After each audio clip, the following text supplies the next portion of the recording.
Calling all beings. Paranormal beings.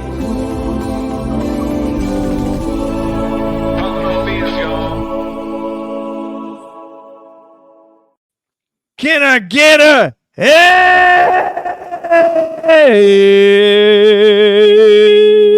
amen for calling all beings? Yeah. What is up?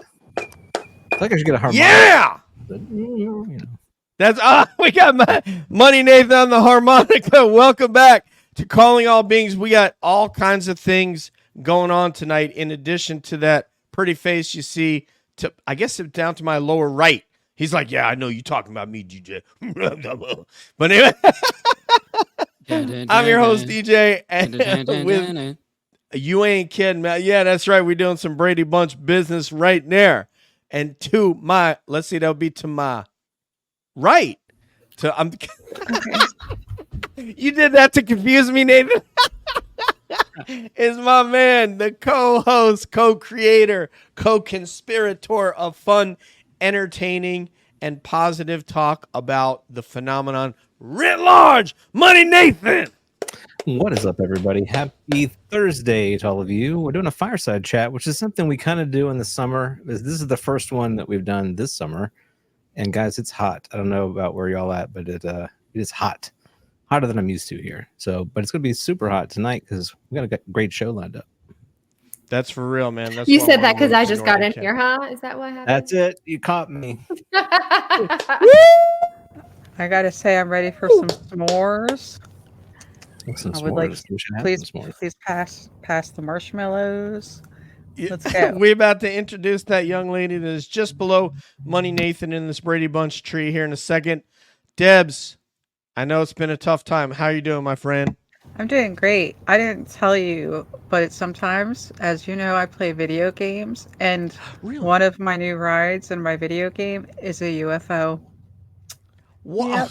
I thought you were going to say a MotoGP bike. I was going to get really I excited. do have a motorcycle too. Whoa. Yeah. Nice. I got both. All right. Awesome stuff. We got lots of stuff to talk about, but we want to introduce our special guests. They are from the amazing show, The Trio, two of them from Mississippi and one of them from Southern California, one of my favorite places on earth. They are All Things Unexplained. Put them together for Dr. Tim Mounce and CJ Derringer. Wow. I need that as just my alarm every day. Can you wake me up with that much confidence every day? Oh, and man, everybody got to celebrate a homie like you. Do you know what I'm saying? Everybody. Oh, wait. There you go. I got to get my...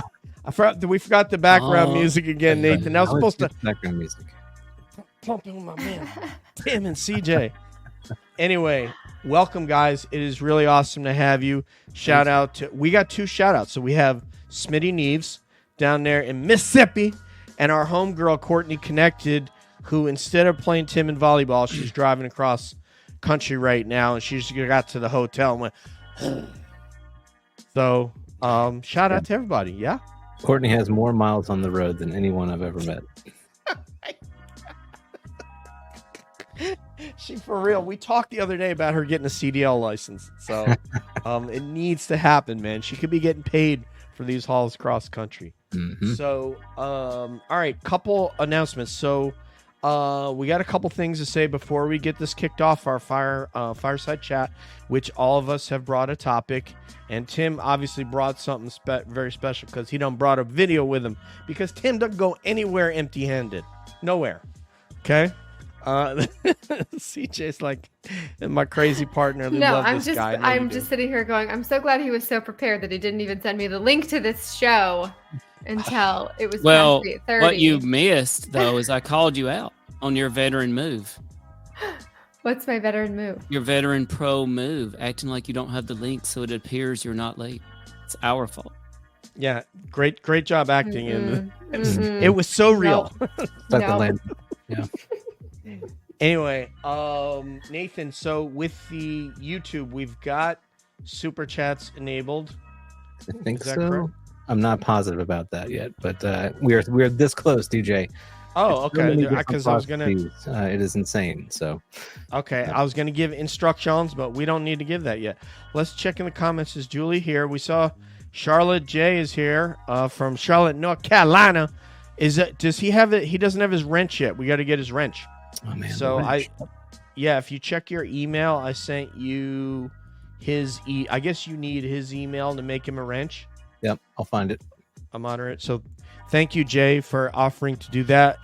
We appreciate it, and Nathan will make it happen. The topic of conversation, Jay, before we got on air was how damn busy Nathan is with his promotion at work, his new team of a couple of dozen, and everything else. So anyway, that's what's going down. Yep. So anyway, also we wanted to preview our new venture that we've been talking about. So let's get Money Nathan jump in here and talk about what we finna do. Yes, sir. So we are kind of adding a program to the lineup, maybe kind of a spin-off show. How us to describe this? Another show in the Cab family. It's a different way to put it. And this show is going to focus on an area that I think a lot of people have an interest in, but it's not specific to the phenomena, but it has a lot of fans out there. And that is true crime. So we're going to take a swing at some true crime stories here and do some investigative stuff and hopefully tell a narrative that will be really interesting, engaging, and fun to follow along with. So we've got a new logo for that. I'm going to throw that up on screen. So Calling All Beings presents True Crime Unsolved. That'll be the name of the show. And DJ, why don't you talk a little bit about kind of the inception for this idea? Like, you know, what kind of prompted the creation of the spinoff? So interestingly enough, there is a super famous person in this space. I believe he is maybe number one in the space, and his name is Payne Lindsay from Atlanta. He actually, the town I'm in now, in Kennesaw, is where he went to high school.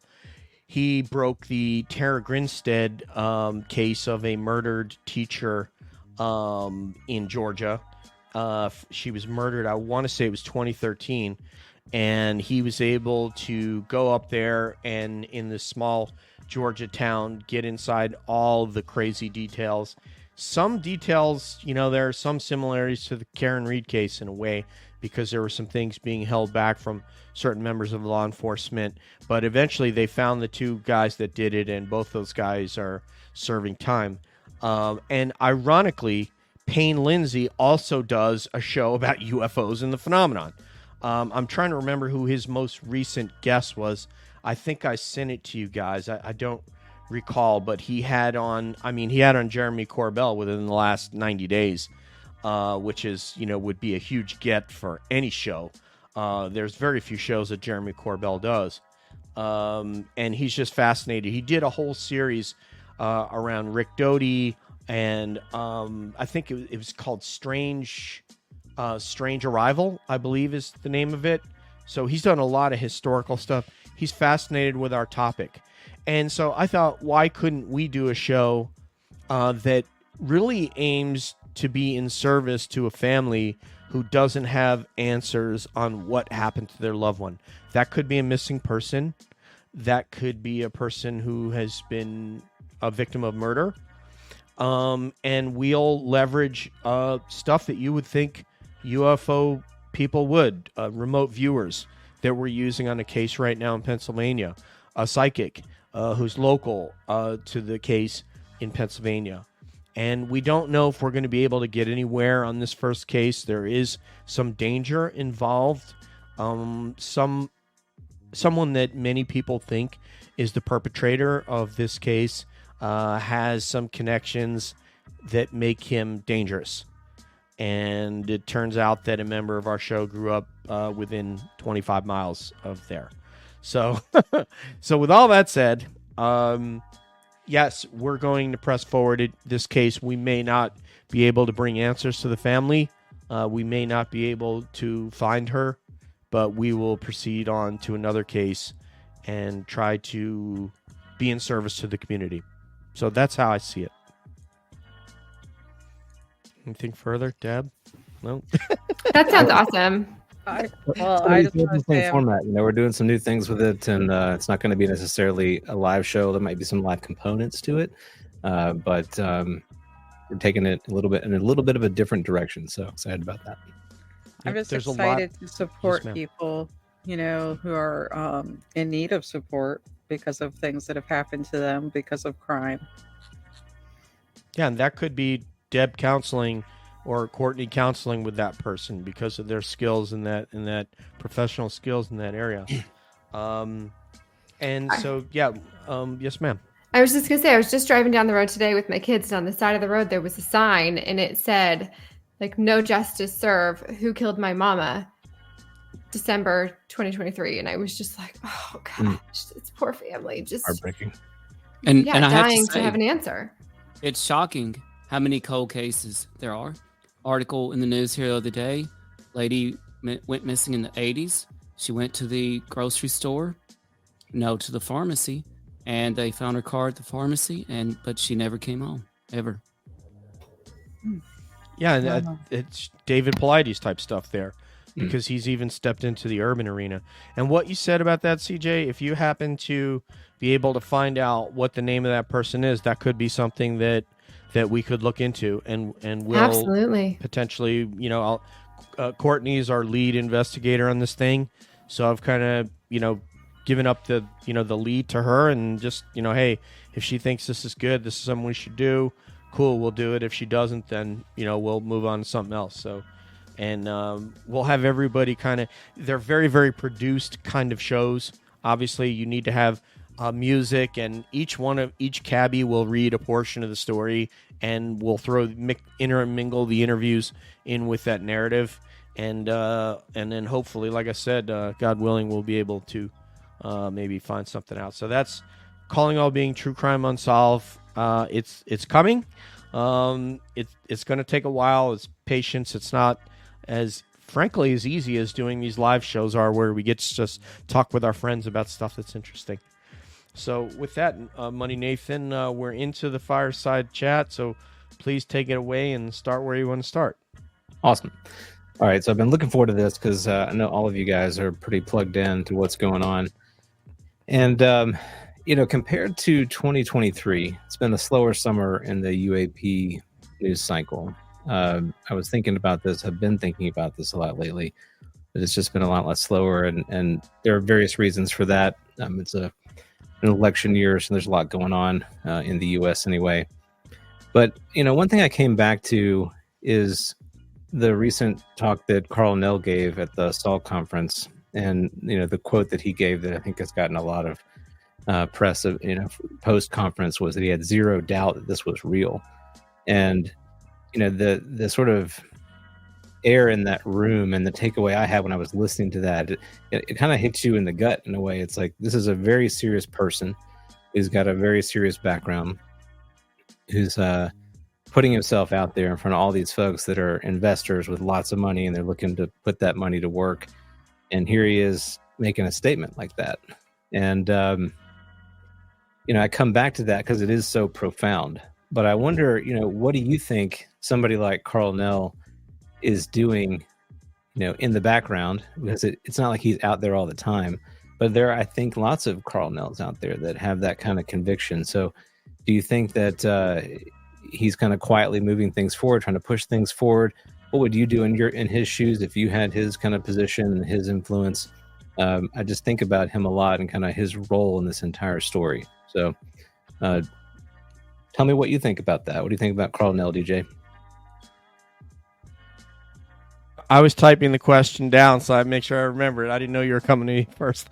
Okay, yeah, I would assume that and I could actually look into that and find out from a couple of my connections if he's talking with them and if he's coordinating. But I'd have to assume that he is doing that and trying to push this forward in their way. So I'm going to make that assumption that he is, and I'll try to come back with an answer on that if my sources know that whether he is. And if I were in his case, in his situation, and I were completely retired, and not going into any kind of service, no clearance anymore, not worried about it, yeah, 100%, I would do it.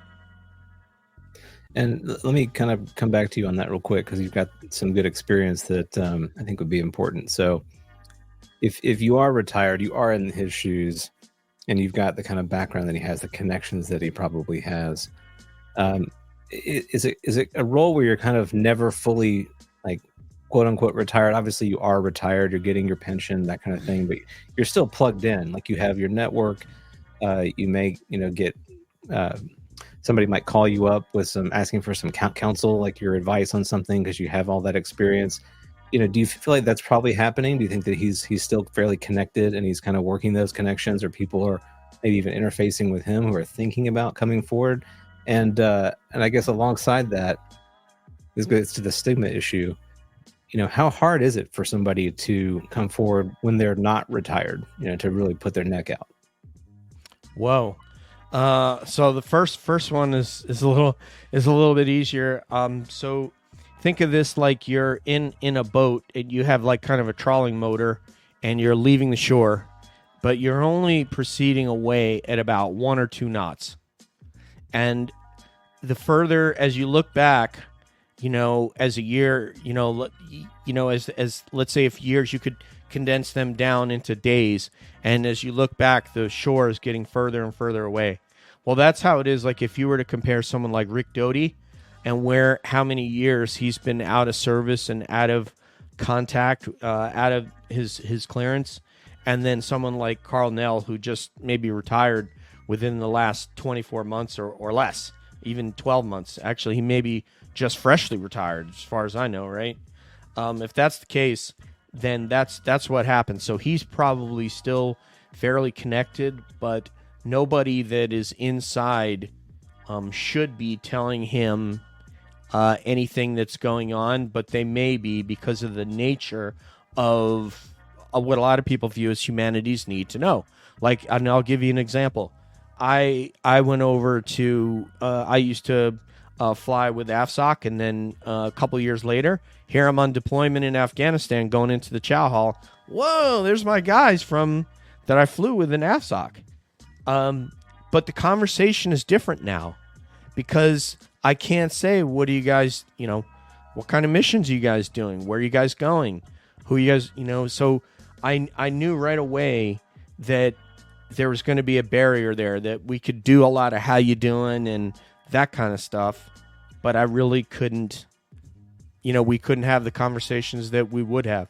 So but I assume maybe that because of what Carl Nell knows and the gravity of this topic, that they may be having conversations that are on a deeper level, because they feel convicted about the topic like he does.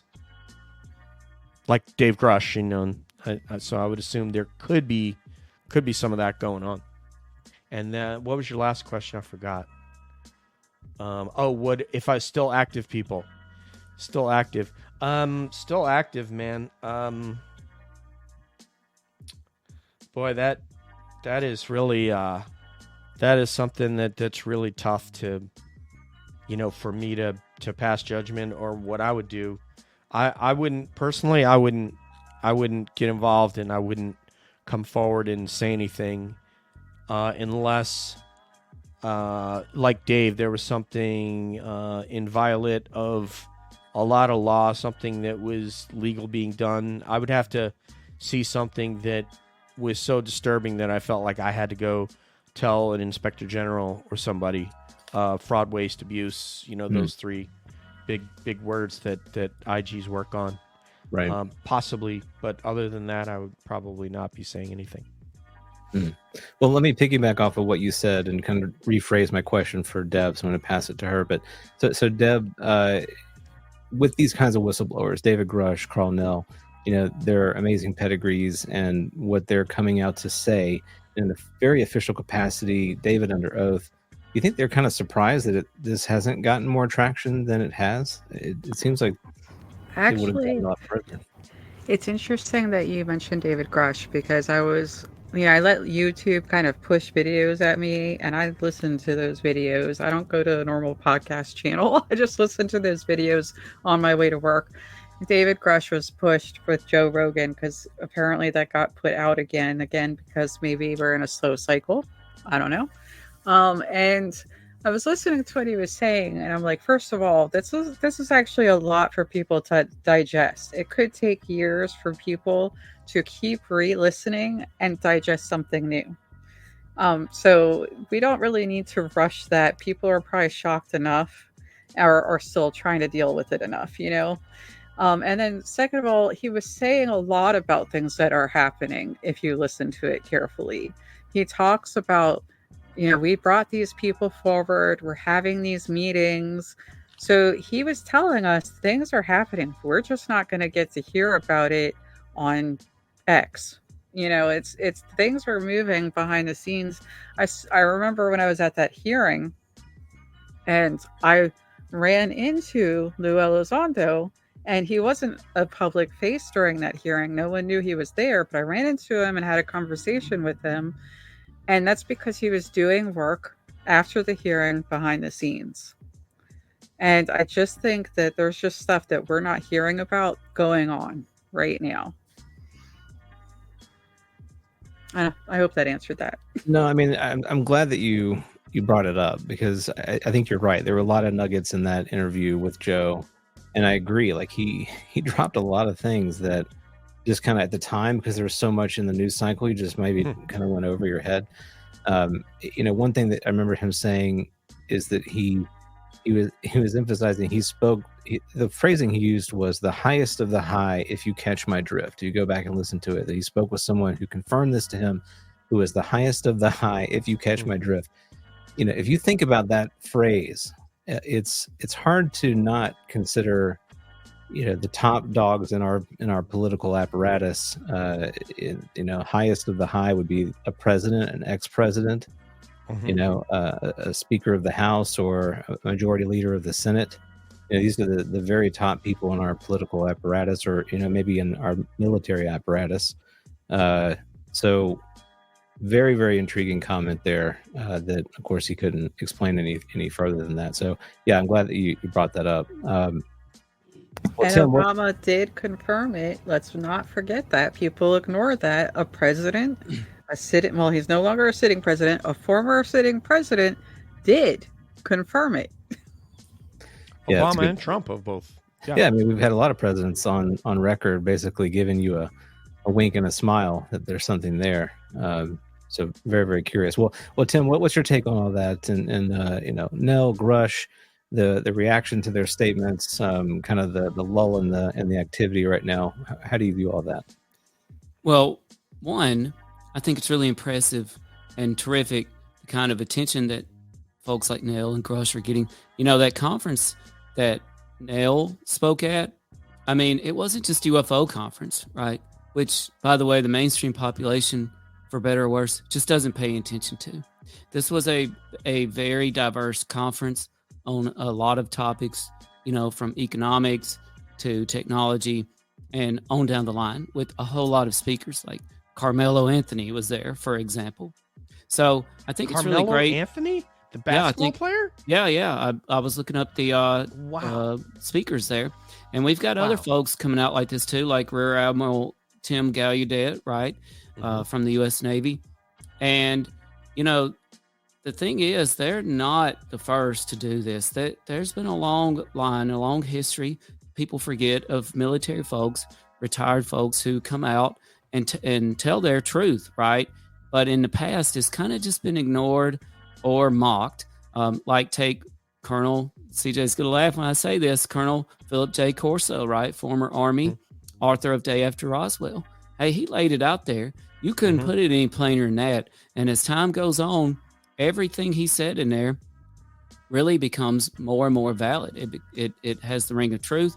You can't not disprove anything in there. And so much of what he says seems to be being confirmed by people like Grush and Carl Nell. I'm sorry. The only difference is in the past, nobody paid attention. Mainstream folks didn't pay attention.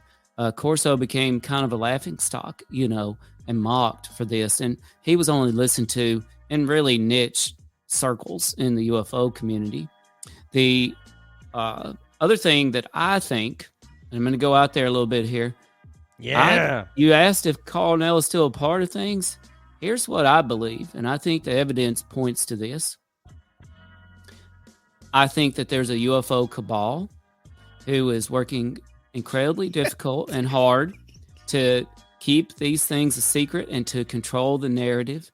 And I think there is an anti-UFO cabal that is trying to do the exact opposite, that is studying crash retrieval fragments that they come in possession of, that is actively pursuing UFO parts, pieces, retrievals, and that they are collaborating with folks like Carl Nell, because how else could they get it done, right? We got folks out there that are basically telling us what's happening, like Gary Nolan, Stanford professor, right? He laid it out there, hey, if we want to get to a UFO crash retrieval site before the UFO cabal does, let's do it.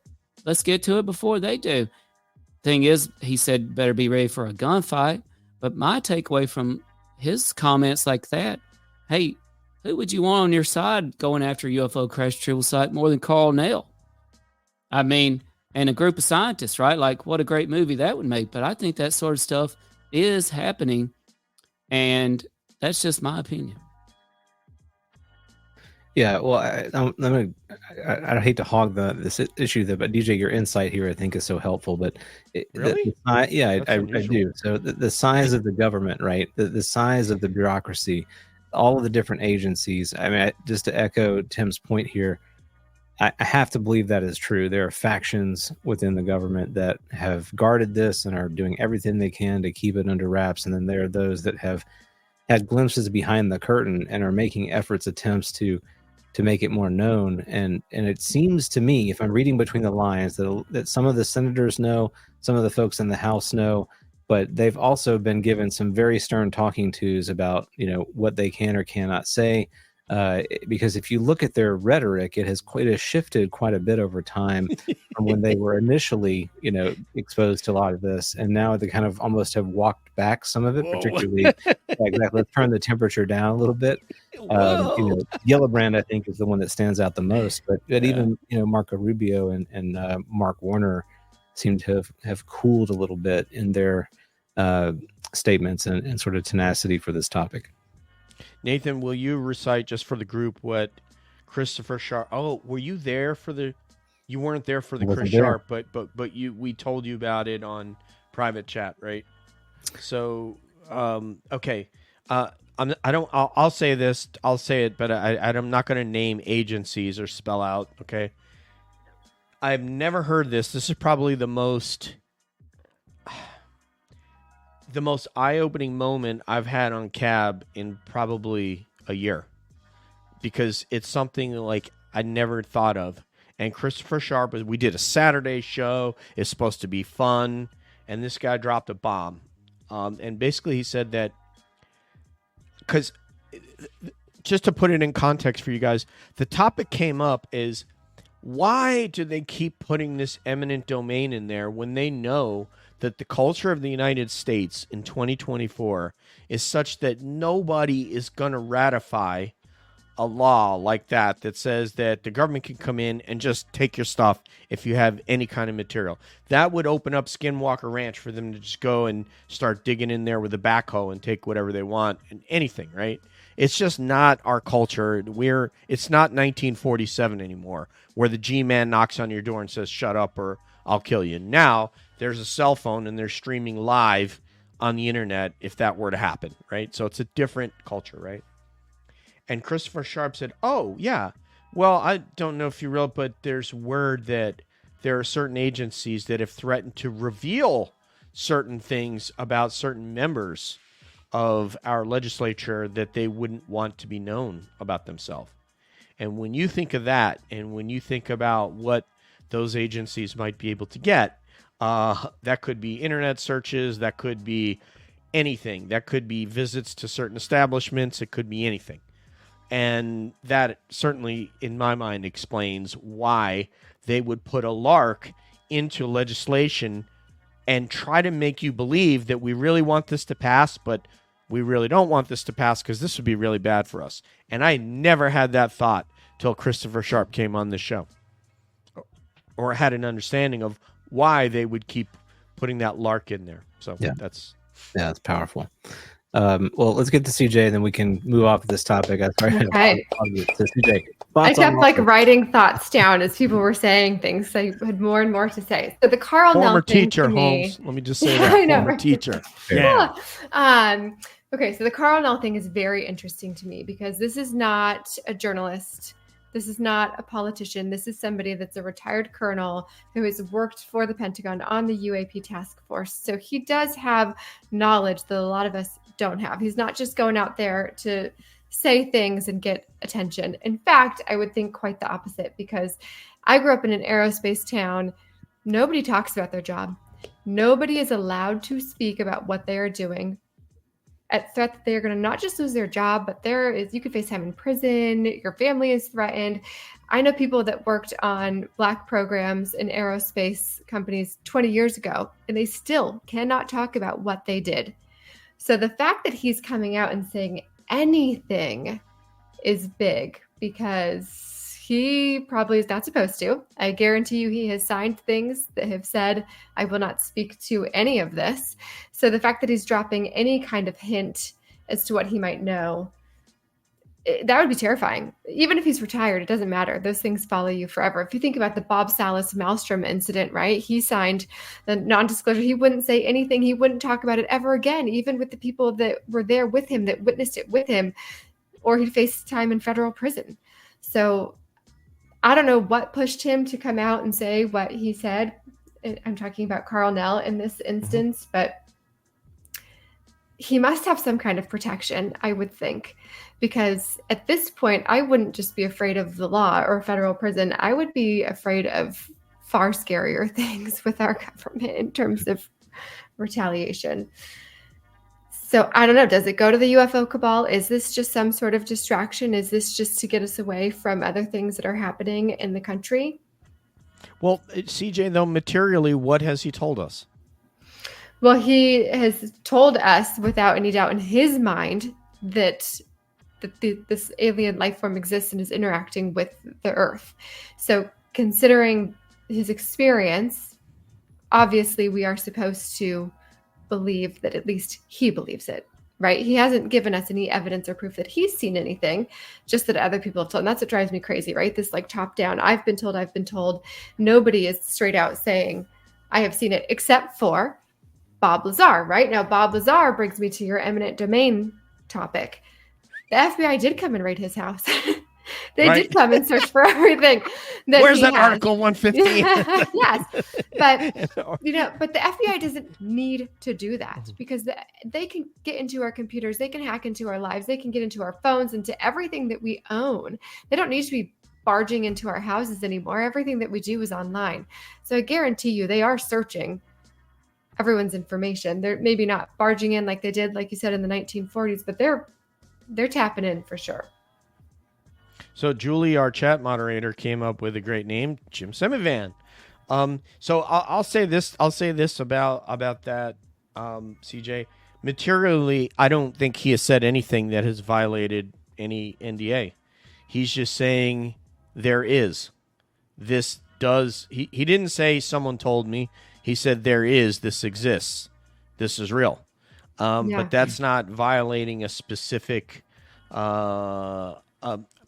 something specific about a program and a program name and a location.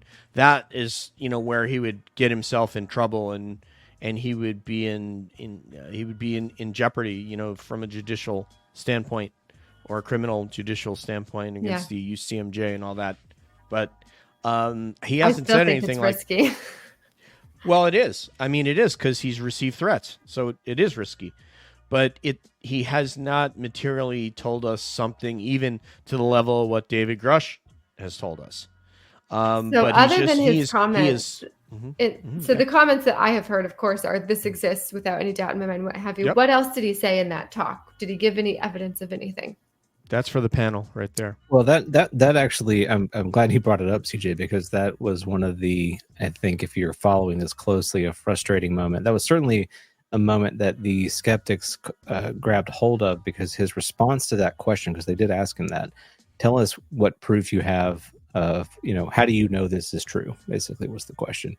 And he didn't give any kind of direct new information that we could go, so-and-so told him, or he pointed out some program we haven't heard of, or he said, I've seen the craft. And so these are to kind of DJ's points. They're not specific pieces of data. They were very kind of generalized. And he did it through like a process of reasoning, where he said, if you just look at the fact pattern that we already have seen, who has spoken to this, what offices they are in, et cetera, et cetera, et cetera. He said it's fairly clear just from that circumstantial picture that this is real. But I was compelled by that. But I know that people that want that kind of juicier, give me the video, the photo, bring the body out, like that's not satisfying to any of them. And I understand that, but for me, that there's enough sort of circumstantial information that is being presented, and the pedigrees of individuals who have spoken to this is so strong that I think it makes the case. And Tim, I don't know what you think about that. I'm curious to get your thoughts on, I was just going to say, Carl Nell must be watching the All Things Unexplained podcast, because nobody can talk around a question like Dr. Mounce can. You have a point there, CJ. I actually wanted to follow up on what CJ said, and that I agree with her, and that Carl Nell and some of these other folks, we've had people tell us this sort of thing, right? That they're not afraid of jail. They're not afraid of government repercussions. We've heard this notion that this UFO cabal is beyond. Tim loves the conspiratorial words. He can't. It's just he can't hold it in. I just think it's the best term for it. That we have a group here that's beyond top secret, that is so far beyond classified that the mere, and we've heard this said, that the mere act of classifying it would leave a trail of evidence. And we've also heard from people who I would classify as being a part of the anti-UFO cabal, right? Who are working hard to provide disclosure or provide evidence of the phenomenon, that have said, hey, we're afraid. We have colleagues that have been affected by attacks on us, not just threatened, but attacked. Okay. Direct energy type weapon things. Okay. Havana syndrome type situation. We've had people tell us, hey, we have all our data on a dead man's trigger, right? If something happens to us, it's going to automatically disseminate into the world. Okay, you're not doing that sort of thing because you're worried about an FBI raid. I'll just tell you that right now. And that's what I think about it. So I agree with CJ. So Julie has put some things in the chat that I think are worthy of discussion here, because we could use our little group here as sort of an example of what adds weight to what. And because I heard somebody went on, I don't know if it was Vinny's show. Oh, I think it was Greenwald was like critical of Carl Nell's, what he told and stuff like that. So Julie brings up Jim Lukatsky and what he said in that interview he did with George Knapp and Jeremy Corbell, right? And we know that he was the head of, which program was that, Debs? I'm sorry. OSAP? Who was the head of what? Lukatsky. Deb's like, oh, I just wanted to make sure. Yeah. Okay, awesome. Lukatsky, yeah. It was OSAP, right? Okay, Yes. So when you now we could just put weight, we're putting weight like on a sled that you have to push. And you're pushing the sled that says this is all BS and there's nothing to it. And then we put Elizondo, and that's a 45-pound plate. And then we put Lukatsky, and there's another plate. And then this guy and Bob Lazar's a plate. That plate's been on there for a long time. People said he's full of it. And now more people are coming out including Jason Sands, and saying that the things that he said were legitimate, which I said he sounded legit to me since I've known Nathan and Debs. Now you bring out this young man, David Grush, who briefed up to the president. And when he says the highest of the high, Nathan, I think he's talking about the POTUS because it doesn't get any higher than that. And he used to brief the president. Now we bring out Colonel Carl Nell. So there's another plate on there. So now what do we got? Like 6 plates, right? And then we bring out Admiral Gallaudet. Now there's another plate on there. And you had Christopher Mellon. So that's another plate on there. So what people have to understand is it's as if all of us, if everyone here was cleared to beyond the level that I've ever been cleared at, like TSSCI, SBI with multiple polities, everyone on this panel. And Deb says, yes, I know this to be true. And then, she looks over to her right, and I say, yes, there's information. This is definitely a thing. This has legs. This is a real thing. And then I look over at Nathan, and Nathan says the exact same thing. And he looks down at Tim, and Tim says, yes, I was with this agency. I've met a lot of intelligence on this. I am confident that we are being visited by these intelligences, and there have been visits to military sites and on, and then over to CJ. Now, the weight of it is not just one of us saying it, it's everybody saying it. And I think that's what people need to understand. That's what that means, Greenwald. No, he's not going to tell you program names and numbers and location and jeopardize himself and go to jail so that you can go, what a great guy, he told me. He's speaking in generalities, but he's speaking very specifically that, yes, this exists, this is a thing, yes, we are interacting with these intelligences, and that's a fact. Can I just that chime in is on very this? specific, but it is also not going to incriminate him in a way that he's in legal jeopardy. Yes, Deb, go ahead. I just think it's a psychological thing. I really do, because you have these people who are extremely credible, but the moment they mention UAPs, that's when people just do a block. It's a psychological thing. Exactly. It's like we literally had the president saying, yes, there are objects. We don't know what they are. There's objects that we don't know what they are moving in our airspace. This is literally what our former president said, but it doesn't matter because as soon as UAPs are mentioned, people are chuckling. It's Plural. a psychological issue. Plural. Yeah. We shot Plural. down 3 UFOs over Super Bowl weekend a couple years ago, for crying out loud. I wasn't even watching the dang game, but everybody else was. And you know what? That's how the rest of the topic goes too. It's why you missed that touchdown pass, Tim. And it's why you missed I don't even Carmelo remember who was Anthony, in the game, New but I York will Knicks. never forget the UFOs that were shot down, including over Dead Horse, Alaska. So that's where my mind is at. No, I love it, man. As I was listening to you, DJ, saying this person has this information, it gets passed down here, and we believe it because they believe it, and so on and so forth. I'm like, oh, this is how cults start. No, it's not. We believe it because they believe No, it. That it's exactly the opposite. It's that we're all receiving the same information, Right.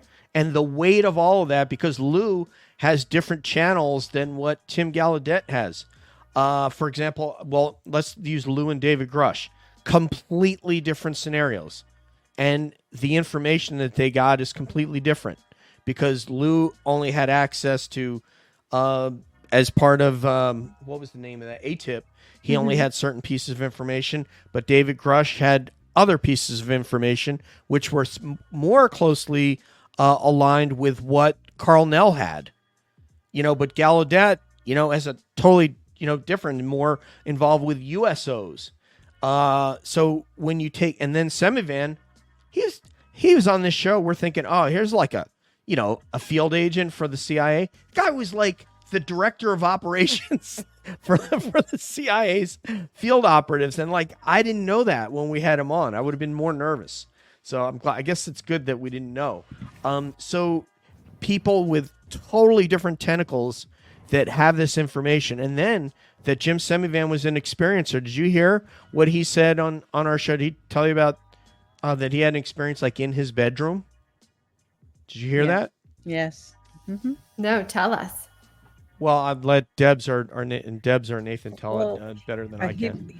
He's basically compared the experience to encountering the Dementors from Harry Potter. Like that was what the entities were like, and the experience ended up being physical, and he was being investigated, and his wife as well, for what happened to them. So he couldn't go into too much detail for that reason.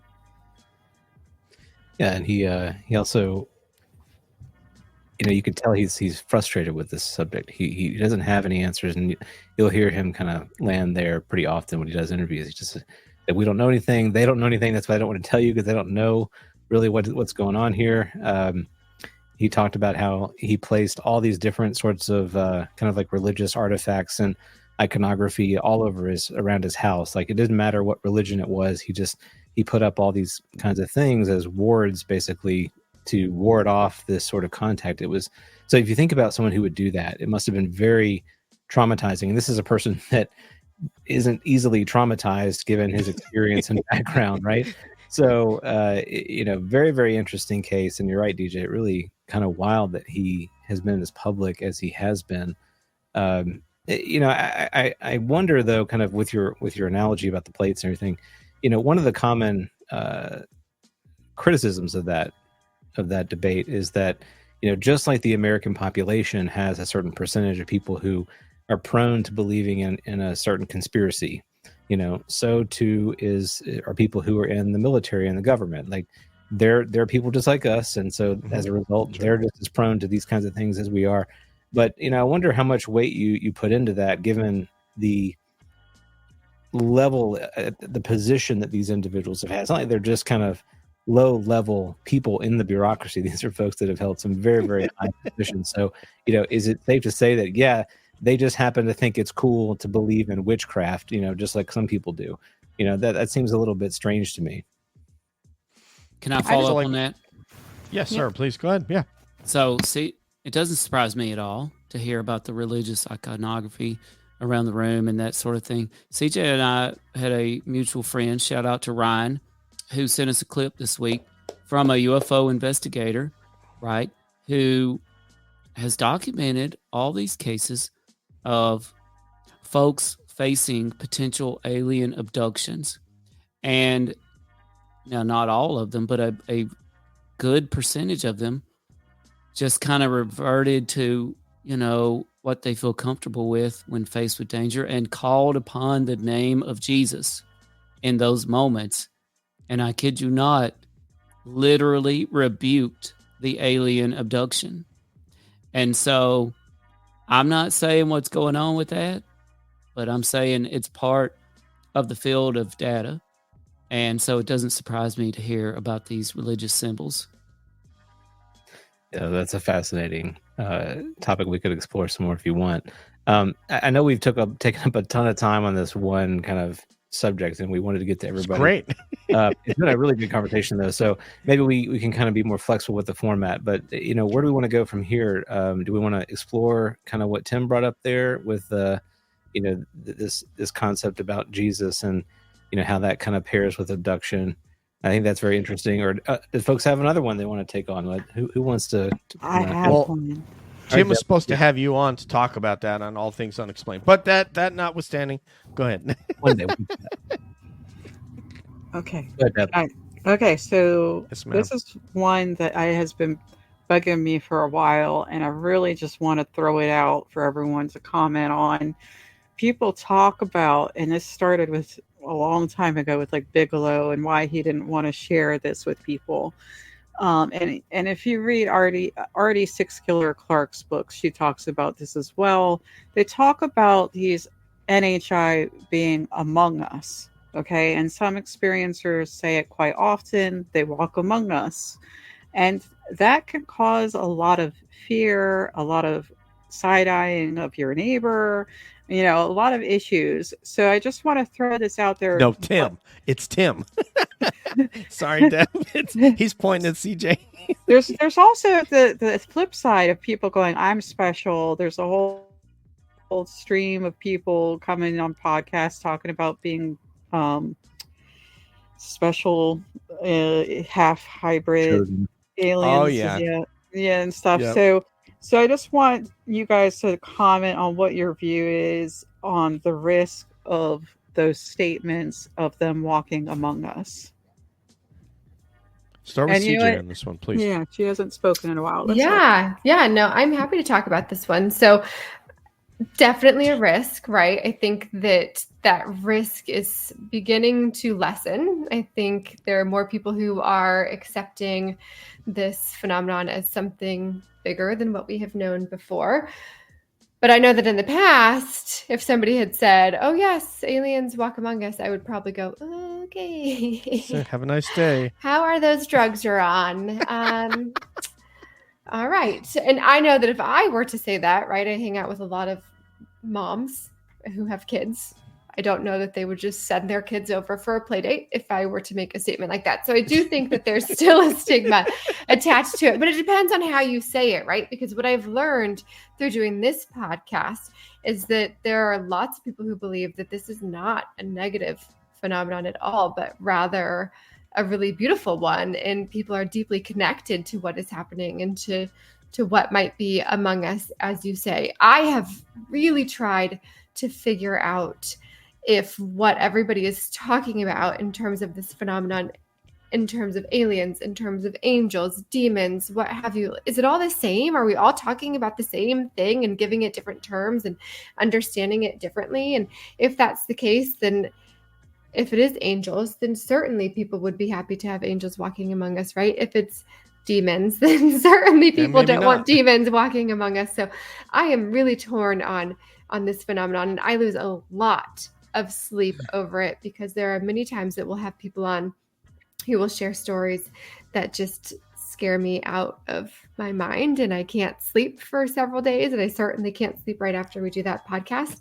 And then there are others that share really beautiful stories about how they feel connected to the universe and to the land and to what's happening around them. So I do think something is among us, but I don't know what it is. For just real quickly, percentage chance that Tim has been hybridized. Tim will not answer that question, nor will he answer whether or not he thinks anything is among us or what it is, but he will talk around it. You watch. No, but do you think he's a hybrid? Even know he did it. Do you find him to be hybrid? I think he is. He's pretty tan today, so. Tanning bed. Did you go to a tanning bed? Did you get a spray tan? Bronzer, baby. Safe and effective. No skin cancer. Oh man, I love that. Go ahead, take that one around, y'all. Well, Tim, you got to respond. I gotta hear your response to that. Yeah, well, so I've got a friend, and like a lot of Americans in today's America, down on his luck, job's hard to find. Even when he gets a job, he's just trying to pound it out with hammer and nail. Very unfulfilling, just barely making enough to make ends meet. Homeless, living out on the streets. Homeless is rampant, And one day he wakes up, and as fate would have it, and I'm a big believer in synchronicity, he finds this box of shades, and he puts on the shades, and he's shocked by what he sees. Next thing you know, he ends up in the bank with a shotgun. This is what he has to tell everybody. I have come here to chew bubblegum and kick and I'm all out of bubblegum. That's right. And that friend was Rowdy Roddy Piper, and they live. And he woke up, to the folks walking among us. And sure enough, kind of like to follow up on what CJ was saying, we've had some recent guests on, and they told us about a fella having sex with an insectoid alien. And yeah, and they're breeding, and they're genetically modifying hybrids and sending them out there, and some of them are walking among us. But and that's true. They did tell us that, right, CJ? Yep. They definitely told us that. They did tell us that. I'm just wondering if you're telling us anything of your own mind right now, or you're just gonna keep please, dancing around that question. Why strain? I used all those brain cells on the doctorate. There's no need. I just want to say something. These right here are the hosts of All Things Unexplained. We love these two. We're missing Smitty Neves, who you would put Dr. Mounce in line right now if he were here. Yeah. And Tim is an entity. You can't pay for entertainment like this. Like you can't find another host, another personality on YouTube that is like Dr. Tim Mounce. So let me just, there you go. Tim, I now gotta please say, continue. if you were, part any tribe, you probably would not be allowed to say. So that could be why. I'm not gonna say. Jeb's been hybridized, Nathan. I feel like that it just happened. I think her mic got hybridized. Well, Okay. Oh, okay. All right. you know what? And I'll just close it up with this. I don't think it's dangerous. What I think is dangerous is the fact, and CJ and I have talked about this. You know what? We're not experiencers, but we would get a lot more attention if we claimed to be experiencers. If we said we've been abducted by aliens, if we said that, you know what, we have orbs visiting our backyard, if we said we had film of something, we'd get a lot more attention. And next thing you know, we'd have to say something more outrageous. And so that, I think, is the real danger in this whole story, is that people, do get a lot of attention from this. There is sometimes some monetary gain from it. And just like in the 50s, when folks would get paid to go on radio shows and they wouldn't get invited back unless they had something bigger and better to say the next time. And it just keeps building and building and building. We got folks out there that are getting their own TV shows from the producers of Game of Thrones because of the UFO books they wrote. And this literally involves real life people, scientists involved in the phenomenon who are now becoming celebrities. And so I think that's the real danger in this. I think we've been told about those walking among us for thousands of years. And you know what? It ain't mattered for the last 2,000 years. I don't think it's affecting anybody anymore now. And so I don't think there's any danger in it until they actually figure it out. Well, I mean, they don't have to have health insurance, so I think there's some unfairness there. But anyway, Nathan, what's your take on that? I hadn't even considered the health insurance angle, but that's a good one. That's a good one. Yeah, this is a complicated, very complicated topic. We know we live in a time where I think isolation is felt by a lot of people. They feel like they're disconnected. They feel like they have the centers of meaning that used to be very strong in our culture kind of all like drifted apart in many ways. Now it's very much kind of what you think is the meaning, and you can build an algorithmic world around that, a bubble that you feel very comfortable in. It reinforces those ideas. So it's a pretty fertile ground for anything goes kinds of thinking, right? And you have to be very, like, discernment is the word that you hear used a lot, because you have to exercise a lot of discernment when you get stories like this and you hear, they're living among us, they're walking among us. Well, I mean, how would I know that? Some people have such a strong conviction that is true, and it's very compelling. I'm an empathic person. I like to trust people. I'm optimistic. When someone tells me, emphatically, that they believe this to be true, they know it to be true, I tend to want to take them at their word. It's not been something that has been in my lived experience. So, Tim and CJ, you guys, can understand that very well. I think, our panel can too. It's not as much in our lived experience. And so we have to kind of put ourselves in their shoes and say, well, maybe just because it hasn't happened to me doesn't mean it hasn't happened at all, right? It could still be very possible. And I think that's the space that we kind of occupy as like podcasters who haven't had experiences and are digesting all these stories. You kind of hold them in a certain kind of suspension. But, coming back to what Tim said earlier about history and these events that have occurred throughout history, I mean, this is really hardly not a new phenomena. People have been communicating with other entities for centuries and have been talking about it. And it's been more normalized in our human history than it is now. Like we've only very recently come to call that madness. But in the past, we've called that just being a religious person, being a fervent believer, having a strong connection with the divine. These are people who would have been elevated in prior societies, not denigrated. So we really flipped that narrative quite a bit, and we've gotten very comfortable in that flip, thinking that we've got it figured out now, whereas they are a bunch of like provincial idiots, And I think that is that kind of hubris is really getting in our way. So it's It's very interesting. I mean, I think we're all looking for that more tangible kind of proof, but I also think we're leaning into proof in a way that this may not necessarily adhere to, in that kind of hard science proof type of form. And I think people have that's hard to hear, because what are you saying? Like, I can't get hard science on this. And I'm saying, well, maybe our approach to understanding reality isn't really the full approach to understanding reality. And so if we keep looking at it through this narrow lens, we're never going to see anything outside of it. And Like can I Matt follow said- up on that real quick? Really Yes. do. Go right ahead. Yeah. With what Nathan said, I'm sorry, but CJ brought up the cult earlier, right? And so I kind of want to backtrack on what I said in terms of Great the band. danger. And I think we have to be careful. People realize this is a very polarizing topic, and people want to believe, right?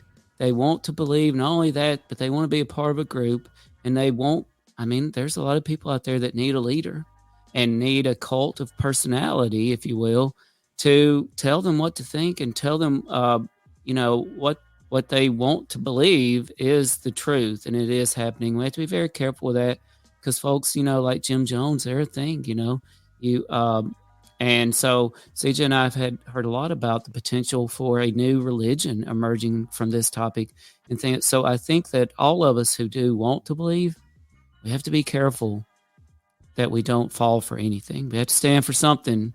To quote Aaron Tippin from Prime Country, had to stand for something or fall for anything. All right. Diana Pacoca said that's why she studied it, because it's an emergent religion. Yeah, exactly. I disagreed with that initially, but maybe I always will revisit my thoughts, and maybe I was wrong about that. And I always like to tell people, I don't want to believe anything. I either believe or I don't believe based on what my criteria is, and I don't need to to subscribe to something so that I feel fulfilled. So I don't I tell. This really comes up in Bigfoot a lot, because you have people that want to believe that this is just an undiscovered primate. You have people that want to believe that it is a human ape hybrid, and you have other people that want to believe that it's completely paranormal and shows up and disappears and all these kinds of things. And I don't want to believe anything. I believe what I believe based on having heard lots and lots of narratives. And I have had a UFO sighting, by the way. But that notwithstanding, really, it's been so long ago and it was so brief that it wasn't as profound as a lot of people in the chat here that have actually had a real experience or had recurring contact, like Darren. So I believe, based on, just like any of us, you hear a narrative from someone and you have to attach a certain value to that narrative based on how credible you think that person is. And also, like Tim said, what do they have to gain? Are they trying to become popular? Are they trying to become a content creator? Are they trying to get that could be part of it too. The reason why I brought up those guys earlier that we mentioned and we stacked up all those plates is one of the components of some of those guys, not all, is anybody can say anything. I can say, I know this, and I believe this, and I want to bring this to the public. So if I didn't give up anything in that endeavor, you might say, oh, well, DJ's running his mouth again.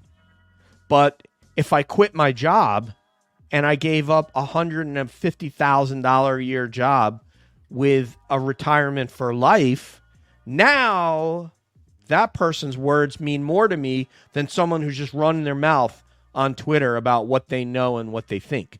Because someone said, I'm putting my skin in the game. Here you go.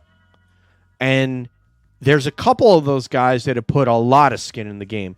But to one degree or another, even Carl Nell have put a lot more skin in the game than, for example, Mick West or somebody like that. Because Carl Nell, now they can mess around with his safety and his security because of what he said. Or at least that's what's been reported, is that a lot of these guys have been threatened. So if someone puts himself out there like that, then their testimony means more to me than someone who's just...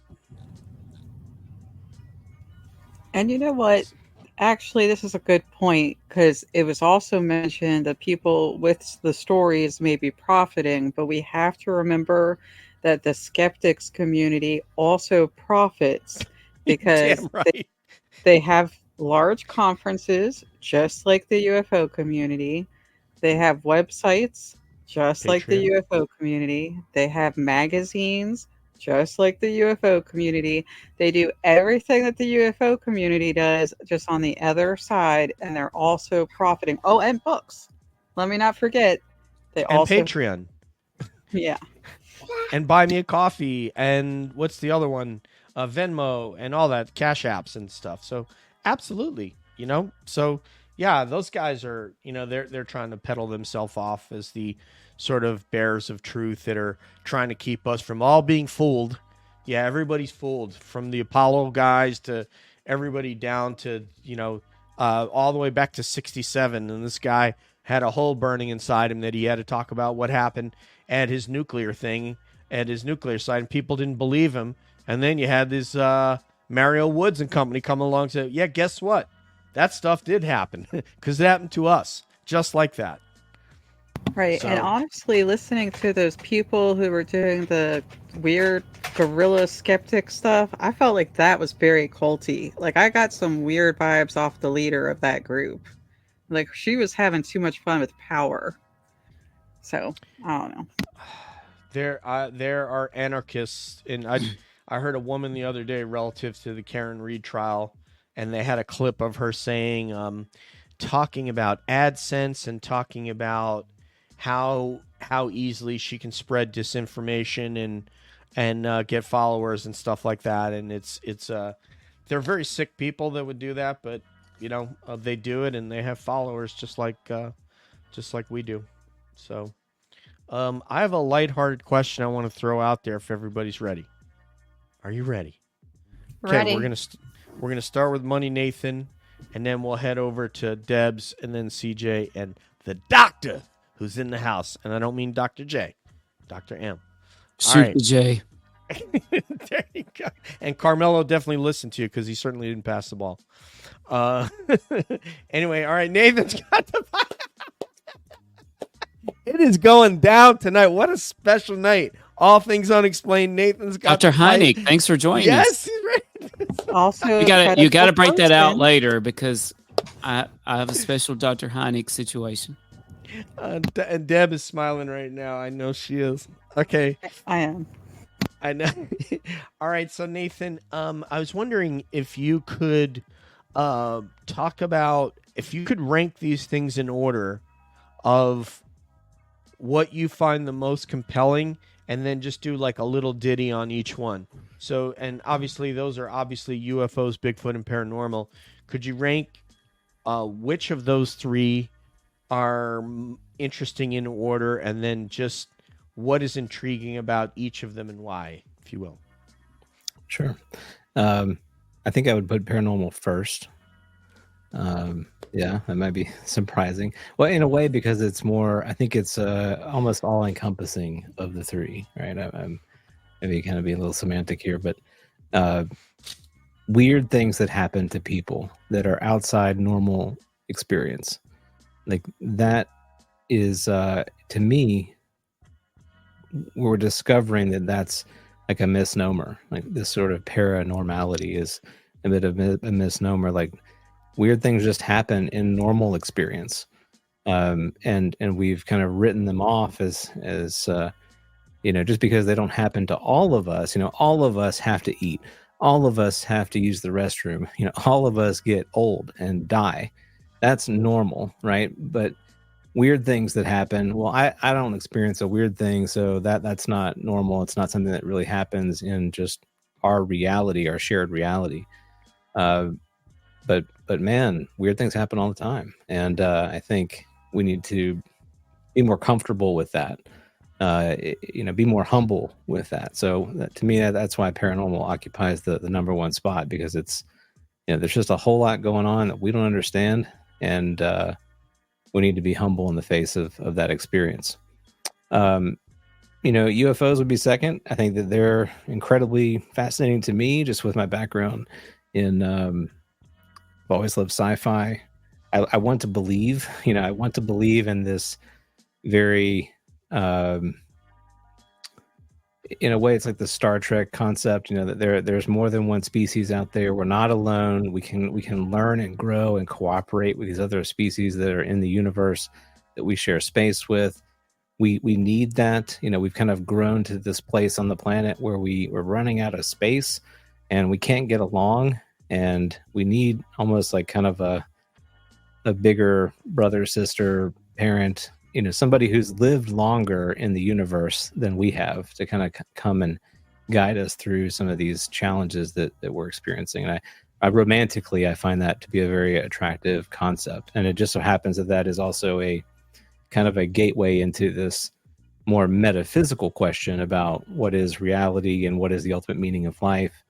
What is the purpose of my life, your life, why are we all here? So that's kind of a gateway drug to that. So, and then Bigfoot would be third for me. I think it's super fascinating. I do think it's credible. The experiences that you and I have heard from folks, DJ, are very credible. There's something out there. I mean, again, it kind of fits into that.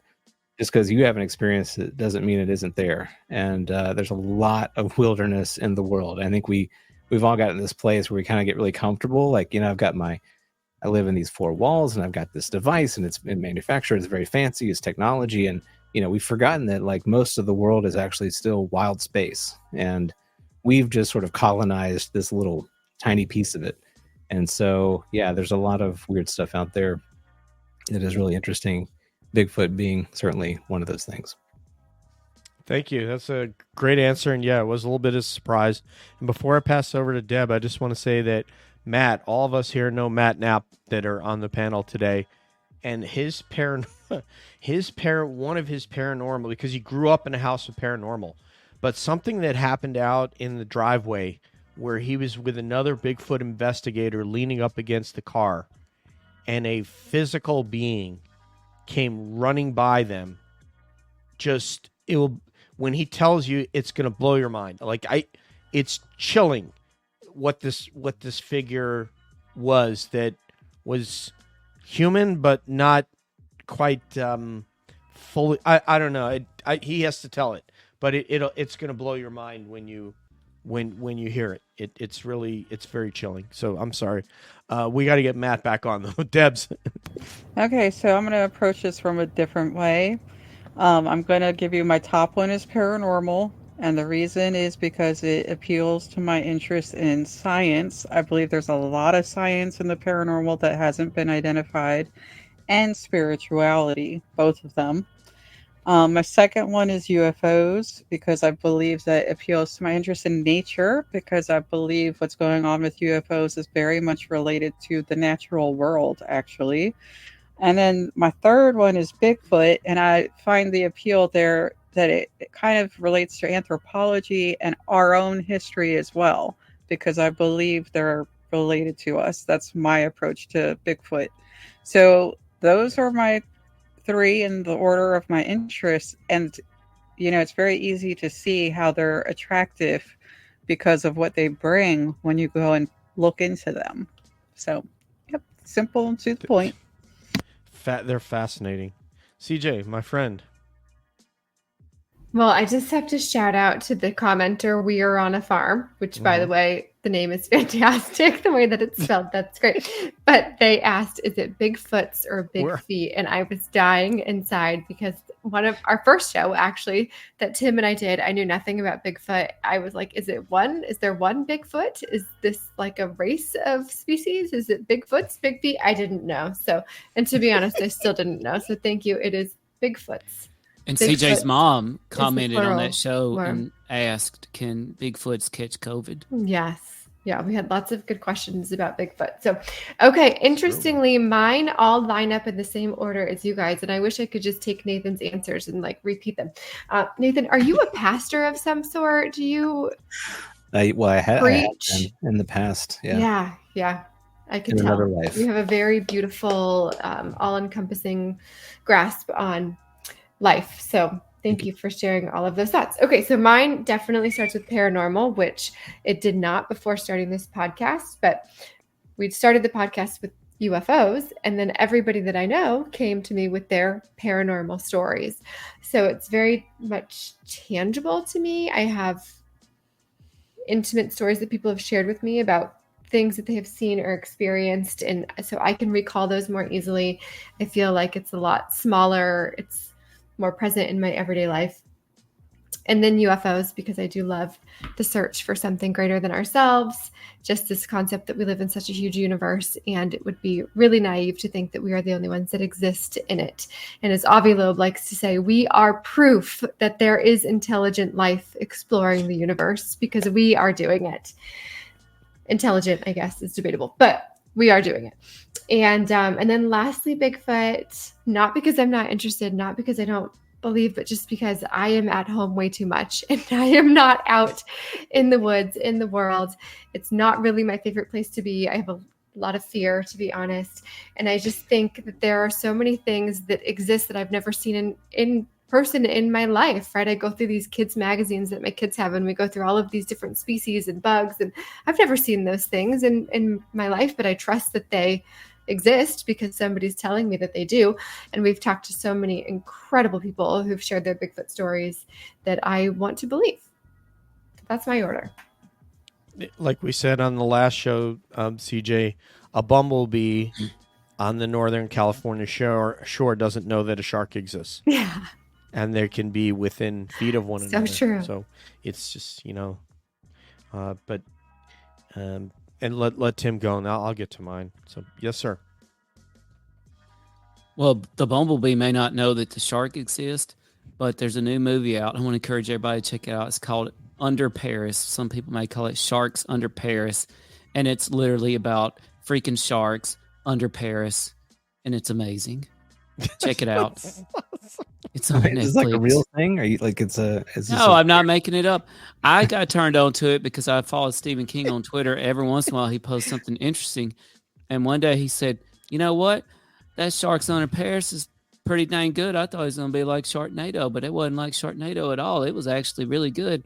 I said, "Well, heck, if the master of horror, not horrors, if the master of horror recommended Sharks Under Paris, I'm going to check it out myself." So I did. And it was pretty dang good. I'm pretty sure it was the mouths weren't exactly matching up with the French actors and actresses, but that's okay. I still enjoyed it. On behalf of CJ, before I forget, I want to thank Calling All Beings and DJ and Nathan and Deb for letting us join them tonight. Thank you so much. We're the host of not Calling All Beings. We're the host of All Things Unexplained. Yeah. We're taking over. We're kicking you guys out. Yeah, heck yeah. If needed, in case of emergency. But we'll be live on our stuff Sunday night. We have guest Michelle Claire coming on to talk near-death experiences with us. So we would love anybody to join us for that as well. But thank you, Nathan, DJ, and Deb. It's always an honor and a pleasure. We have so much fun. And seriously, the fact that y'all even asked us to come on with you still blows our mind every time you do it. Like, wow, were they asking us again? What's happening? Dang. They must be really hard up for guests, huh? I did want to follow up with Nathan's comment about Star Trek. You know, there's a show called talks about how Star Trek changed the world. One thing I learned from Star Trek is the fact that there's a lot of different alien species out there. They all have females, and Captain Kirk can literally sleep with every species of alien female. So that's God bless him. I know that's a real thing. If you've never watched the old Star Trek show, such a ladies' man. Every episode, there female is an alien female, and he's good to go. But yeah, so I'll rank these. And what did I write down here? I took some notes. Tim, can I just say Yes, one sir. thing? If Captain Kirk went Bigfooting with female Bigfoots, that could be a problem. Could be an issue for Captain Kirk. He'd be like, yo, wait, whoa. Where's my phaser? Well, you know, CJ and I were told about a dude that had a female Bigfoot that lived close to him. And anytime he brought a date around, things got bad. Let's just put it that way. Female Bigfoot. Patty wasn't happy. Patty was not happy about With the you, dates man. coming around. So I'll put a these real in thing. order. You know, there used to be a time when academics were on what they called a quest for truth. And back then, this was actually dangerous pursuing the truth. As a matter of fact, it might still be dangerous again. We might have come full circle here, back to the time where, if you've said the universe didn't revolve around the earth, you might be put to death. We might be approaching that level of danger. We talked about this tonight with the UFO phenomenon. And so for that reason, the UFO phenomenon is the most interesting to me because I feel like it holds the key to everything. I consider myself on a personal quest for truth. I believe, just like Einstein did, that there is a theory for everything out there, just like Hawking might have believed as well. And I think the UFO phenomenon is actually the key to that. And I might talk about that a little bit later. Now, I'll put paranormal second because CJ and I have been shocked at the number of times that we have had folks on to talk about UFOs, and then the show goes off the air and they tell us about their paranormal experiences. Wow. They won't admit to it on the air because it's actually safer for them to talk about their UFO research than it is for them to talk about their paranormal experiences. And the insinuation is clear from them and the number of times we've been told this, that there is a connection between the phenomenon and the paranormal. I believe that 100% based on the evidence that CJ and I have been told. And so it's not mathematical evidence, but this is verbal interview style evidence. And I fully believe the paranormal and the phenomenon are a part of each other. And lastly, I'll put Bigfoot, even though I love Bigfoot and All Things Unexplained kind of got their start with Bigfoot. But, we used to do this thought experiment where what if the news headlines on Bigfoot were the same as UFOs? Like Navy pilots admit Bigfoot video is real. I mean, can you imagine what that would do to the world? Maybe it wouldn't do anything at all because when they admitted UFO videos were real, it barely moved the needle with folks. So Right. I don't know, but that's my order. And that Yeah, psychological thing happens, right? As soon as they say that, people don't want to listen anymore. The blockers come up. Yep. I think I'm realizing how small a subset we are of the American populace based on, as these guys know, me chasing down this Karen Reed story and content creators and seeing, these guys are talking about like 11,000 people watching alive. And that's, there's things that people are a lot more topical than the stuff that we talk about, but we've moved the needle to the degree that Congress has taken notice and agencies have taken notice and have put up their defenses, and Bigfoot just does not have, we've covered this on this show ad nauseum, but Bigfoot does not have any of those names that I named before, from Grush to Nell to Gallaudet to Elizondo to Jim Sim. Bigfoot does not have one of those people. Not one. And we have, 9 of them. Or I didn't even keep count. But we have a whole number of those people that are advocating for UFO transparency. And meanwhile, the Department of the Interior probably has a special access program that has information about this topic, because there have been reports of 18-wheelers hitting these things, and then all of a sudden state troopers cordon off the area, and next thing you know, there are black Chevy SUVs, Yukon XLs that come in, and the next thing you know, it's not there anymore. There's a whole Battle Mountain series from Nevada where they had fires where they were said that Bigfoots came, basically barreling out of the forest, with their hair burned off and were treated medically. That happened in Battle Mountain in Nevada, and then Mount St. Helens, if you guys remember, up in that was in, is that Canada? Is that Mount St. Helens, I believe, or was it like Vancouver? No, that's Washington. Yeah. Vancouver, Washington. Yeah. So both of those cases, and I heard a government guy say, basically talk about, come on air, completely anonymous, and say, yeah, I was there, this happened, and these things were carted off, and so forth, were treated, and, so, Yeah, it's a thing, but it's just very difficult to prove. So we only have 6 minutes left, so we're gonna have to wrap this up. So for my topic, boy, I didn't even think of, and I typically do this, I won't think of answers to my own questions, but I'd say at the moment, I guess it's probably Bigfoot number 1 and maybe UFOs number 2, and paranormal number 3. All of them are fascinating with Bigfoot. It's just that kind of like what Nathan said, there's this creature that's figured out how to leverage the forest in a way that Survivor Man Les Stroud, who has had is as comfortable in the woods as he's in the top 1% of humans on Earth that can survive on his own out in the woods, and he says, I'm nothing compared to the skills that Bigfoot has in terms of camouflaging, leveraging its environment, knowing how to walk, how to be quiet, how to hide, how not to move in certain situations because motion draws your eye, all these different things. So fascinating creature that I'd love to know more about. And as CJ said, you really have to get out and get into their environment. And it is very scary if you're not used to being out in the woods at night and hearing things that you are unusual. I haven't. I've been out in the woods on a couple of Bigfoot outings, but nothing's really happened. But I did walk away from people and go on my own and not, worry that something bad was going to happen. And maybe that was because I didn't hear, sounds of a Bigfoot, or I might have clung to the people next to me.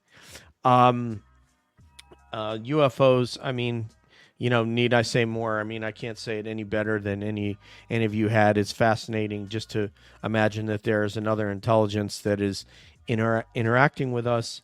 There's absolutely no question that this is happening. It's not even worthy of a discussion to entertain that it isn't happening, because if that's the case, like I said to Vinnie Adams one day, what the hell are we all doing here? We got senators, we got congressmen, we got everybody involved in this thing from every walk of life that you can imagine, from those people down to folks that are working at a corner store that are involved in our shows and on Twitter, because something's happening. So it's obviously something's happening. It's not even, I won't even enter into a discussion that it's not happening, because I can find a better way to use oxygen. And as far as paranormal, absolutely fascinating stuff. I love when we have paranormal guests on here. We don't do any kind of numbers, and without question, they're some of the most fun shows to hear what it's like. And I just love the courage of the people who will go into places where these unexplained things are happening that are viscerally fearful, that'll really get you attenuated and scared, and they have no problem doing it. With these moms, that have come on our shows, right? The ghost gals and the ghoul gals, the ghost sisters and the ghoul gals are awesome. Mandy just entertained the hell out of us. Nathan wasn't there that night, but Mandy Metzger, she was just absolutely hilarious. So, what else? What else do we got to get to, Nathan? I think Tim's got this video. Tim's got a video. Tim, play that video, sir. All right, real quick, just quick background. Our very first guest ever, anonymous UFO experiencer from an event in rural Mississippi, February 1977, as he was telling us about this, and this was widely reported in the news, but he broke something new that nobody had ever heard. Unexpectedly, a phone call from Dr. J. Allen Hynek, and I want to quickly relay, it's very short, how that phone call went. And I had it uploaded earlier. Here it is, real quick. Bring out the pipe, Nathan. Yep. Yeah, here we go. Well, hold on. Dr. Hynek. Here we go. How do I... there we go. Major cases. And that's how he called me. I called the sheriff's office, and then that's how I got on the phone. Sheriff answered, and he said, "Just a minute, I'm going to let you talk to this fella here." He was out there, and he handed me the phone with Dr. Hynek one. And he's a scientist, and he studies these things. Another one that's next was, and he asked me, started asking me questions. He said, are y'all around an atomic plant? I said, no. He said, a military base. I said, no. I said, we're out in the country. I said, we're 20 miles from Jackson. There's no city. We're a small town. And he said, well, our theory is that these things, that magnetic lines come to Earth just like radio waves. And he said that our theory is that these things guide down on these lines to that point. And he said, once they do that out there, we don't know. But he said, we know that from what we found out all over the world, that they have somehow got the technology to harness gravity. Wow. So Dude, my question for everybody Yeah. is simply this. That was from February 1977. Is the theories that Dr. Heineck revealed to our first ever guest who went by Mr. Billy, do they still hold water today when we're talking about Tic Tac UFOs, gimbal UFOs, UFOs shot down over Super Bowl weekend, giant triangular UFOs that don't make any noise and shut down people's electronics? How do those theories that we heard in that phone call from 1977, how do they still hold up today, or do they? Great question. I mean, I go ahead, Deb. I was going to say that there's actually some FOIAs on something called the grid theory, or the Earth grid theory. They did literally study some materials that were sent to them when they were doing Blue Book about the ley lines and things like that. And I just wanted to throw that in there from the historical perspective before we all get to answer that. That's great, man. Yeah, really good point. I mean, when you say gravity, though, I think about how we really don't even fully understand it. And so there might be this association between magnetic anomalies and gravity that had been observed in the 70s and earlier, certainly. But I wonder if we fully understand what that truly means, because we don't really get what gravity is generally. So is there something more profound, intricate, complex going on than just what we would call a force of nature? Is it something maybe more metaphysical in quality? I don't know. It's very interesting. Certainly, I mean, I think it's still a good theory. I haven't heard, we've certainly all heard about the nuclear sites and things like that. The gravity, I mean, that we've not mastered it, right? So it falls into that bucket of it's beyond our grasp of mastery. So that therefore it must be mastered by these other intelligences that are, far advanced than we are out in space. That's the kind of conventional way of thinking about it. And I'm not entirely sure that that's the right line of thought. I'm just looking that word up, and gravity it's a 15th century Latin word. And from old, in Latin, it was gravitas, obviously. And then gravis, but it's just a word that we've made up to describe something that we don't understand how it works. So when we say gravity, we are saying, okay, this force that attracts us to remain on the earth and not float out into space, but we don't really understand it yet. And I'm not convinced that we've figured out it.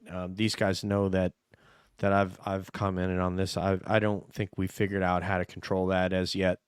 I think we've seen that they know how to do it, and we've looked at it and tried to figure it out, but I don't think that we've figured out how to project it and master it in a way that they do, the way that they're able to move craft through space. And then, of course, there's the idea that they're not moving in that way. It looks like they're moving from one area to the next, but it's sort of I guess, I don't know what you guys call it, Nathan, when you and Exo talk about that, but it's kind of some sort of a time shift. It's not an actual, but then there's the other cases where you see the shopping mall size craft that are gently floating across the sky. And my hometown is full of people who have seen that. I don't know, Tim and CJ aren't aware of this, but I have a hometown podcast that I do occasionally, and we did a UFO episode, and I had, half a dozen people. I mean, I've talked to a dozen at least of that have seen these huge triangle craft floating across the sky in our hometown, which are kind of display a different characteristic than what Tic Tac did, for example. So anyway, that's all I got. Okay, so this, can I just do my answer on this? I love this topic, as you all know, the EM spectrum in general. And my theory is that it is much broader now. It's not just gravity. They are now understanding the spectrum on a whole different level. They're looking at gamma, microwaves, big part of UFOs. Gamma waves are also going to potentially lead to the creation of matter. So the spectrum, light, sound, all of it is a factor in this topic, and it goes way beyond just those ley lines that they were thinking about in the 70s. So in the modern day, it's a different level of understanding. Well, Deb, ELO had this figured out like a long time ago, right? Those of you who are fan, never mind, no 70s fans. I'm sorry, go ahead. Oh, I cannot tell you guys how happy the last 10 minutes of this conversation has made me. Hearing Mr. Billy's voice again, that was awesome. the first ever It's interview that we wonderful. did, and I knew nothing about UFOs. I had not heard of Dr. Hynek. I had not heard of Project Blue Book. I had not heard of things happening at nuclear bases. I had not heard any of that. So to hear him say that again, and then think about how much I've learned in the past 4 years, I'm so grateful to that man. I am so grateful to him. Just his voice when he was telling us those stories originally connected with me. I felt like I was listening to my grandpa tell me stories. And now to hear again, and now we've had Bob Salas on and his nuclear incident, and then to go and hear you guys talk about gravity. I had an incident recently with a friend who pretty much told me I was stupid to my face. What? No, not pretty much. She did tell me I was stupid to my face because I said, we don't know what gravity is. And she's like, we know what gravity is. Newton's law of gravity. Blah, blah, blah. I said, no, I understand that we have a law for gravity. We don't know what it is, dummy. But we don't know what gravity is. I mean, I've talked to brilliant astrophysicists and have asked them, if you could solve one thing in your lifetime, what would it be? And they all tell us, I wish we knew what gravity was. And to know that there are scientists out there who are trying to figure out how to harness gravity to get us further into space. It's all just beautiful. This whole conversation made me so happy. The whole concept of an aircraft is to defy gravity because we don't have a way to control gravity. So we have to use the air in order to create lift and then fly. And all the engines do is make you go forward so that the wings create lift. And that's flying. It's not that, I mean, that's how gliders, gliders just, you're being pulled by another aircraft. They disconnect the cable and then you'll kind of dive down and pick up some speed. And then Neil Armstrong's famous glider pilot, loved flying gliders after the Apollo program. He was big into that. But that's the whole thing, is that if we knew how to control gravity, then we wouldn't need air to burn gas and fly aircraft. But we have to have the engines just to put those specifically shaped wing forms through the air. And as soon as you manipulate that wing form, meaning the shape of that wing, the angle that they are, they're super duper swept back when you guys jump on like a brand new 737 or an Airbus 380, they're very much swing back. And then you'd see the aircraft I flew, they're straight across. And it's because those two aircraft are for a totally different purpose. And so they create lift they're meant to fly in a different way at different speeds and do different things. That's all to defy because we don't know how to control gravity yet. Yep. And if I could just close this out, I think these were mind-blowing statements that Dr. Hynek made in 1977. And I think that they're even more true today. We've learned a lot about how animals can use geomagnetic navigation to get about. And this suggests, that there are ways that's not technological, but it, for all we know, the phenomenon is part technological and part something else that we don't quite understand. In 2015, we detected for the first time ever gravitational waves. That was the Laser Interferometer Gravitational Wave Observatory, LIGO. I know part of that was in Louisiana. And there was an article, y'all, that came out yesterday. 5 new types of gravitational wave detectors could reshape astrophysics. That was in Scientific American. We know that gravity and space-time are connected to each other. We know that when we talk about massive objects like planets, that space-time literally curves around them. We know that we experience something called time dilation in immense gravity at a black hole, for example. We know that these right here, our GPS on our phones, would not function correctly without accounting for gravity, okay? And even on a subatomic level, we know that gravity and time are integrally associated with each other. We can put 2 things, one in immense gravity and one in less gravity, and time moves differently for both of those objects, which is really fascinating. We know as we approach the speed of light, time dramatically slows down for whatever that is approaching the speed of light, and that's why we are trying so hard to accelerate particles, subatomic particles, to reach the speed of light. So I think Dr. Hynek was on to something really incredible, and that was in 1977. And if y'all don't mind, my favorite part from this article, 5 new types of gravitational wave detectors could reshape astrophysics, yesterday in Scientific American. My favorite part, and this is really just mind-blowing, is they talk about down here, the last one, quantum crystals. It says only takes a second. A more radical proposal for detecting gravitational waves involves putting objects in 2 places at once. This physicist has proposed a device in which a micrometer-sized diamond crystal is put in a superposition of 2 quantum states.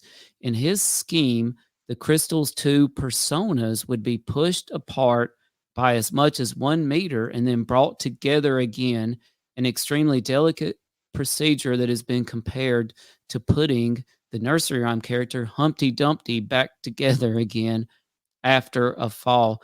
The passage of gravitational waves would make one persona travel further than the other when apart, putting them out of sync in a measurable way when reunited. This whole process would take around 1 second to complete, and I just think that is really fascinating. So we know folks are out there trying to figure gravity out. Matter of fact, somebody asked about, why does Jeffrey Epstein, deceased, why did he associate with so many astrophysicists? And I heard speculation that the reason was they were literally trying to figure out gravity, and if they did, then they would control time itself and instantly would be the most powerful people, at least on the planet Earth. So think about that, and that's my closing on that. God bless you, Tim. I didn't think Jeffrey Epstein would ever make an appearance on Cab, but yet I was wrong again. And it seems to happen every week that I'm wrong. I thought you were going to say seems to happen every week, Jeffrey Epstein. No. He hasn't made an appearance. Yeah. He probably won't make another appearance. I want to drop one nugget on you guys in closing because we got to get out of here. But I'm going to tell you what, man. How long did we do? We did almost 2 hours, and we still literally have more topics than we can get to. So that means we're going to have you guys on again, okay? So speaking of, Tim and I have talked a lot about the help me out with this, the alien interview, and Jon Stewart. We've both spoken with him. Both shows have interviewed John, and I have a new, kind of like a new source that I spoke with this week, and that, I don't know how the hell that topic came up. I don't think I brought that topic up. That story, that has legs, man. I got news for you. According to that source, so that story's got legs. So just wanted to drop that little nugget. So let's go.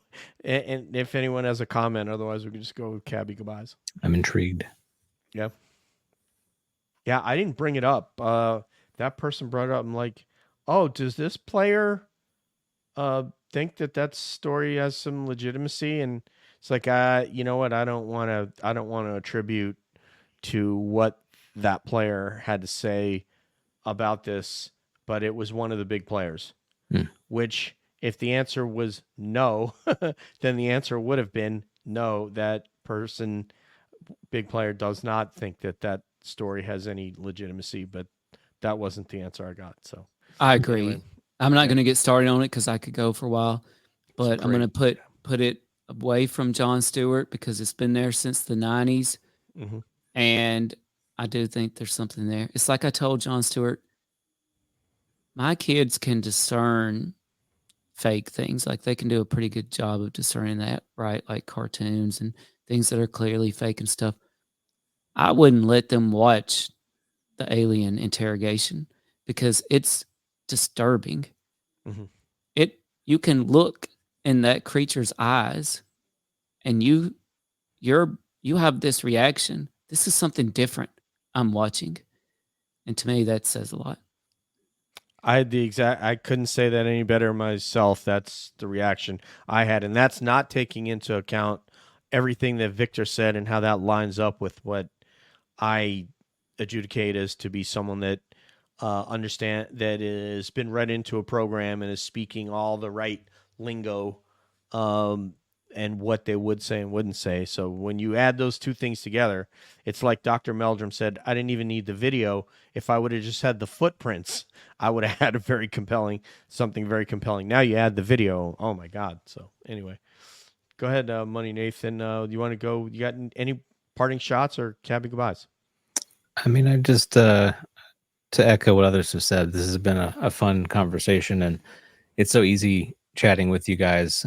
Really grateful to have y'all as sort of co-conspirators, partners, colleagues in this space, and we're rooting for y'all and what you do, and excited to see what you got cooking because you always got something cool going on, and we look forward to having you back with us. Thank you guys for having us. We love your show. We love everything that you do, and so honored to be part of what you're doing these days. Thank you. Debs. So, The Energy Grid by Bruce L. Cathy. That was the one that was interesting to them. There's a copy of it on the UFO Connector under free books. And it is probably what inspired a lot of the investigation into the EM spectrum. I just wanted to throw that out there. I also wanted to throw out that I think Skinny Bob might be something people should pay more attention to. I'm still not sure how someone at that time would have done something quite that advanced that people nowadays still can't quite do right. And I still look at that and go, there's something about this, including how it was presented to the world, that I have a lot of questions about. So I'm so glad that you guys came to talk to us about all of these things. Obviously we share this interest, and it's very special that we can come out and do this with you, and other people may be able to follow suit in their own environments because we are able to do it and we show them by example, right? So hopefully more people will ponder some of the things we were pondering and go out in the world and have those conversations. Thank you again. Yeah. I'll just close with these are the hosts of All Things Unexplained, sans Smitty Neves back in Mississippi. And everything that these guys said, you guys are our colleagues, you guys are our friends, and this is just, it's become, commonplace. It's always been a thing with Cab is we always celebrate other people's shows. We are never in competition with anybody's show. We're super happy for the success. We have to thank you on air because you guys are responsible for getting us Thomas Winterton, which was great. and you connected us with the young lady at the History Channel to be able to try to get somebody else on. But man, that was a blast. And we're just super duper appreciative of you. Your stuff will be, and Tim, anything you send me or whatever I can scrounge will be in the show notes to include your Twitter handles. And it's just an go honor. follow me. I've got 30 followers on Twitter. Yeah, go follow. Show. What's her Twitter? Can you make her put her in center stage there? Unexplained _CJ. Thank There you go. Okay, thank you. Tim's on the ball, man. The PhDO. So on behalf of CJ Dieringer Taking that BS to another level. and Money and Tim and Debs and Money Nathan, this is DJ saying peace out. One love. We'll see you down the road. And of course, we're always wondering what's up around the bend.